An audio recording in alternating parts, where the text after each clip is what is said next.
এটা নিয়ে একটা নিউজ করো, তাহলে আমাদের এই বাচ্চাগুলো মনে করেন বই পাবে, ঠিক আছে।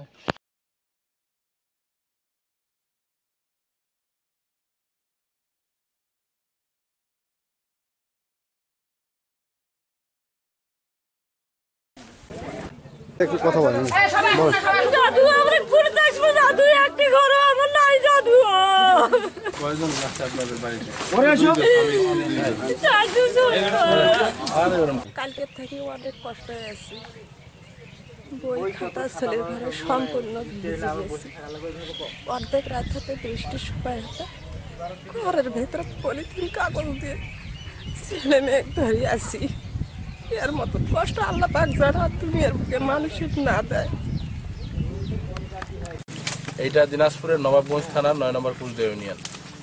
আমার এই ইউনিয়ন থেকে শুরু করে বিনোদনগর, গোলাপগঞ্জ এবং অনেক ইউনিয়নে, এখানে জয়পুর ইউনিয়ন থেকে শুরু করে অনেকগুলো ইউনিয়নে এই শিলাবৃষ্টির কারণে এত পরিমাণ ক্ষতি হয়েছে, যেখানে মানুষের কোনো ঘরবাড়ির কোনো অস্তিত্ব নাই। বিশেষ করে আমাদের এই অঞ্চলগুলো প্রত্যন্ত গ্রাম অঞ্চলের মানুষ টিনের ঘরবাড়িতে বসবাস করে। এখানে শোবার কোনো ব্যবস্থা নাই, স্কুল বাচ্চাদের সমস্ত বই ভিজে গেছে। এবং ফসলের যেটা ব্যাপার সেটা হলো যে ফসলের গাছ বলতে কোনো কিছু নেই। আপনার ভুট্টার ক্ষেত থেকে ধানের ক্ষেত, আবার গম, এসব কিছু শেষ হয়ে গেছে। আজকের এই এলাকার সংসদ হিসাবে সরকারের প্রধানের কাছে মাননীয় প্রধানমন্ত্রীর দৃষ্টি আকর্ষণ করছি এবং আমি আশা করছি যে ওনার দ্রুত হস্তক্ষেপের মাধ্যমে, এই যে আমি কালকে রাতের এখানে 1টার পরে আসছিলাম, তো সে সময় এসে দেখছি যে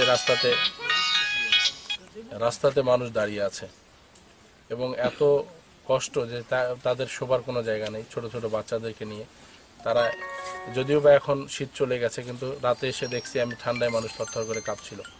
গরু ছাগল রাখার কোনো জায়গা নেই। তো আমি চাই এই এলাকার সংসদ হিসাবে অতি দ্রুত এই মানুষগুলোর অন্ততপক্ষে একটা ব্যবস্থা গ্রহণ করবেন মাননীয় প্রধানমন্ত্রী। আমি যোগাযোগের চেষ্টা করছি, ইনশাআল্লাহ তাদের সঙ্গে যোগাযোগ স্থাপন হবে।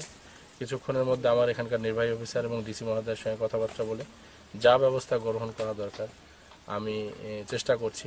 এই এলাকার অনেক গরিব মানুষ আছে যারা একবেলা কাজ না করলে পেটে ভাত আসবে না। তো সেই মানুষগুলোর জন্য অ্যাডভান্স কিছু করা যায় কিনা আমি ব্যক্তিগতভাবে সেই চিন্তা ভাবনা গ্রহণ করেছি। আমার সঙ্গে স্থানীয় চেয়ারম্যান সাইম সবুজ রয়েছেন।